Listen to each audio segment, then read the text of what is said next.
Donc, on continue les sélecteurs CSS avec les combinaisons. Les combinaisons me permettent de sélectionner des éléments d'une page, des éléments par rapport à un autre élément. Donc, on va voir comment ça fonctionne. Les sélecteurs descendants. Sélecteurs descendants, vous l'avez déjà vu, c'est un petit rappel comment ça fonctionne. Okay, si on regarde ici, on regarde toujours une écriture CSS se lit toujours de droite à gauche.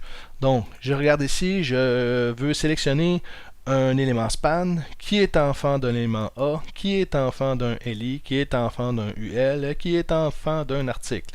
Donc, je m'en vais voir dans ma page HTML. J'ai mon span ici qui entoure le A et le B qui est ici.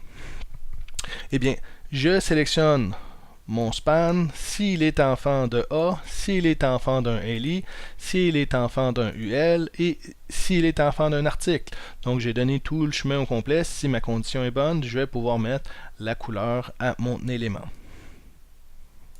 Donc ça, c'est quelque chose qu'on a déjà vu.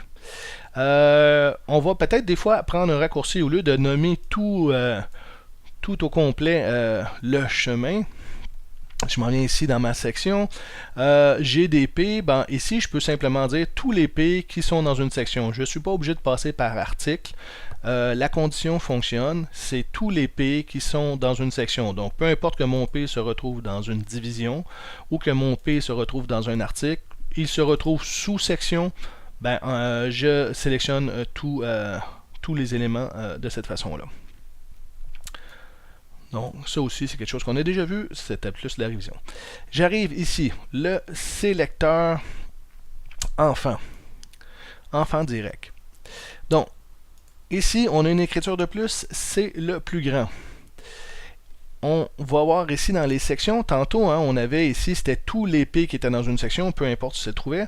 Ici, par contre, c'est un P qui est directement sous article. Si je vois ici les 3 paragraphes qui ont été mis en jaune, c'est les paragraphes 1, 2, 3 ici. Le 4 et le 5 ne sont pas directement sous article, ils sont sous un div. Donc, ils ne sont pas sélectionnés. Donc, une petite différence entre celui-là et celui-là. Ici, on sélectionne tous les éléments, tous les P d'une section. Ici, c'est les P qui sont directement sous un article. Les frères adjacents. Ici, ce que je veux sélectionner, c'est un P, et là, le caractère plus, on a mis un petit caractère plus ici, c'est un P qui est directement après un UL. Donc, si je m'en viens voir ici, j'ai un P qui est directement après un UL. Il n'y a rien, aucune balise ici entre les deux, donc je vais sélectionner celui-là.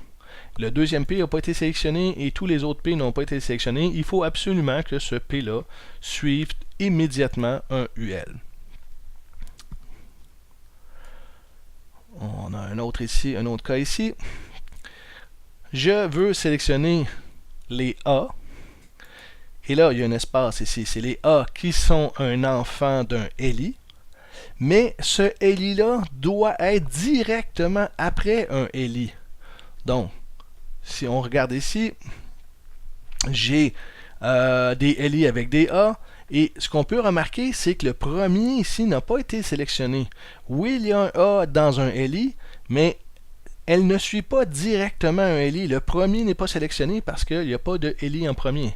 Et les autres, par la suite, ici j'ai un A qui est dans un LI qui suit directement un LI. Et là, ainsi de suite, j'ai un A qui est dans un LI et qui suit directement un LI.